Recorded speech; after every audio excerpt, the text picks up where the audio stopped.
ನಾನಿವತ್ತು ತುಂಬ ಸುಲಭವಾಗಿ ಶಾವಿಗೆ ಪಾಯಸನ ಯಾವ ರೀತಿ ಮಾಡೋದು ಅಂತೇಳಿ ತೋರಿಸ್ಕೊಡ್ತಾ ಇದ್ದೀನಿ. ಮೊದಲಿಗೆ ನಾನಿಲ್ಲಿ ಒಂದು ಫ್ರೈಯಿಂಗ್ ಪ್ಯಾನ್ ಬಿಸಿ ಇಟ್ಟಿದ್ದೀನಿ. ಬಿಸಿ ಆದಮೇಲೆ ನಾನು ಇದಕ್ಕೆ ಒಂದು 2 ಟೀ ಸ್ಪೂನಷ್ಟು ತುಪ್ಪ ಹಾಕ್ತಾ ಇದ್ದೀನಿ.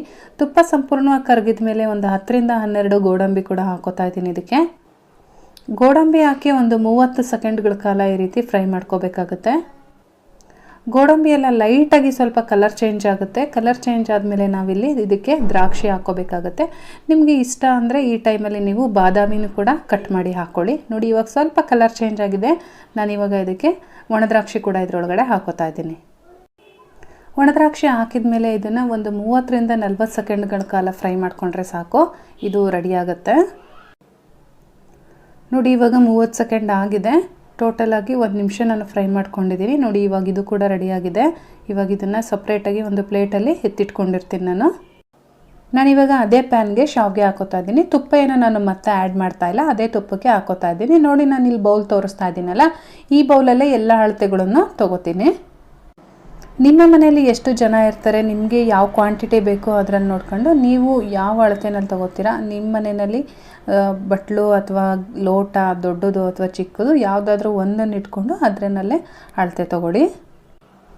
ಇವಾಗ ಇದು ಲೈಟಾಗಿ ನಮಗೆ ಗೋಲ್ಡನ್ ಬ್ರೌನ್ ಬರಬೇಕು. ನೋಡಿ, ಇವಾಗ ರೆಡಿಯಾಗಿದೆ. ಇದು ಒಂದು 2 ನಿಮಿಷಗಳ ಕಾಲ ಫ್ರೈ ಮಾಡಿಕೊಂಡ್ರೆ ಸಾಕಾಗುತ್ತೆ. ಇದು ಈ ಕಲರ್ ಬರುತ್ತೆ.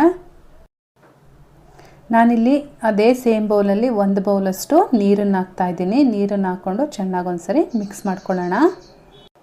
ನೀವು ಬೇಕಿದ್ರೆ ಸಂಪೂರ್ಣವಾಗಿ ಹಾಲನ್ನೇ ಹಾಕೋಬಹುದು. ಹಾಲು ತುಂಬ ಜನಕ್ಕೆ ಧಾರಾಳವಾಗಿ ಸಿಗಲ್ಲ, ಹಾಗಾಗಿ ನಾನು ಹಾಲು ಮತ್ತು ನೀರಲ್ಲಿ ಯಾವ ರೀತಿ ಮಾಡೋದು ಅಂತೇಳಿ ತೋರಿಸ್ಕೊಡ್ತಾ ಇದ್ದೀನಿ. ಇವಾಗ ನಾನು ಅದೇ ಬೌಲಲ್ಲಿ 1 ಬೌಲು ಹಾಲು ಹಾಕ್ಕೊಂಡಿದ್ದೀನಿ. ಇದನ್ನು ಹಾಕ್ಕೊಂಡು 1 ನಿಮಿಷಗಳ ಕಾಲ ಇದನ್ನು ಬೇಯಿಸ್ಕೊಳ್ಳೋಣ.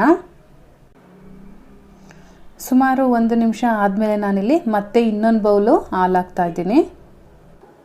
ಟೋಟಲಾಗಿ ನಾನು 2 ಕಪ್ ಹಾಲು ಹಾಗೆ 1 ಬೌಲು ನೀರು ಹಾಕ್ಕೊಂಡಿದ್ದೀನಿ 1 ಬೌಲ್ ಶಾವಿಗೆಗೆ.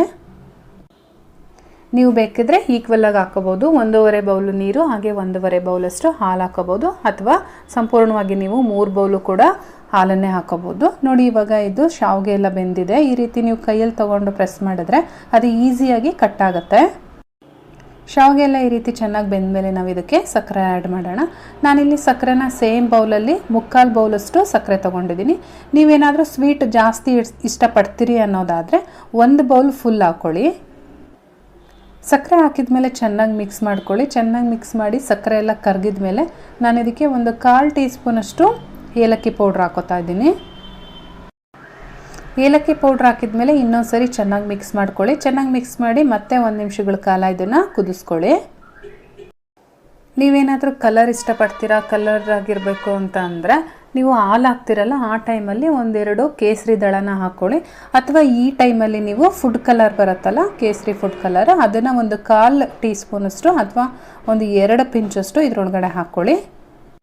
ಇವಾಗ ನಾನು ಮೊದಲೇ ಹುರಿದಿಟ್ಕೊಂಡಿರ್ತಕ್ಕಂಥ ಗೋಡಂಬಿ ಮತ್ತು ದ್ರಾಕ್ಷಿನ ಇದರೊಳಗಡೆ ಹಾಕ್ಕೊಂಡು ಮಿಕ್ಸ್ ಮಾಡ್ಕೊತೀನಿ. ನೋಡ್ತಾ ಇದ್ದೀರಾ ಆಲ್ರೆಡಿ ಅದು ಎಷ್ಟು ಥಿಕ್ನೆಸ್ ಬಂದಿದೆ ಅಂತೇಳ್ಬಿಟ್ಟು. ಇವಾಗ ಪಾಯಸದ ಕನ್ಸಿಸ್ಟೆನ್ಸಿ ಕರೆಕ್ಟಾಗಿದೆ. ನಾನು ಇದನ್ನು ಒಂದು 30 ಸೆಕೆಂಡು ಮತ್ತೆ ಕುದಿಸ್ಕೊಂಡು ಇದನ್ನು ಸ್ಟವ್ ಸ್ವಿಚ್ ಆಫ್ ಮಾಡ್ಕೋತೀನಿ.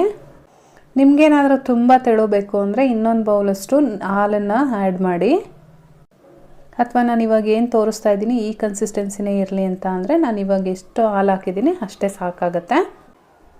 ನೋಡಿದ್ರಲ್ಲ ಸ್ನೇಹಿತರೆ, ಇವತ್ತಿನ ರೆಸಿಪಿ ನಿಮಗೆಲ್ಲ ಇಷ್ಟ ಆಗಿದೆ ಅಂತ ತಿಳ್ಕೊತೀನಿ. ಇಷ್ಟ ಆಗಿದರೆ ದಯವಿಟ್ಟು ಲೈಕ್ ಮಾಡಿ, ಶೇರ್ ಮಾಡಿ, ಹಾಗೆ ಕಮೆಂಟ್ ಮಾಡಿ. ಇನ್ನೂ ನನ್ನ ಚಾನಲ್ನ ಸಬ್ಸ್ಕ್ರೈಬ್ ಮಾಡ್ಕೊಳ್ಳದೆ ನೋಡ್ತಾ ಇದ್ದೀರಾ ಅಂತ ಅಂದರೆ ಈ ಕೂಡಲೇ ಸಬ್ಸ್ಕ್ರೈಬ್ ಮಾಡ್ಕೊಳ್ಳಿ. ನಾನು ಮತ್ತೆ ನಿಮಗೆ ಇನ್ನೊಂದು ಈಸಿ ರೆಸಿಪಿಯೊಂದಿಗೆ ಸಿಗ್ತೀನಿ.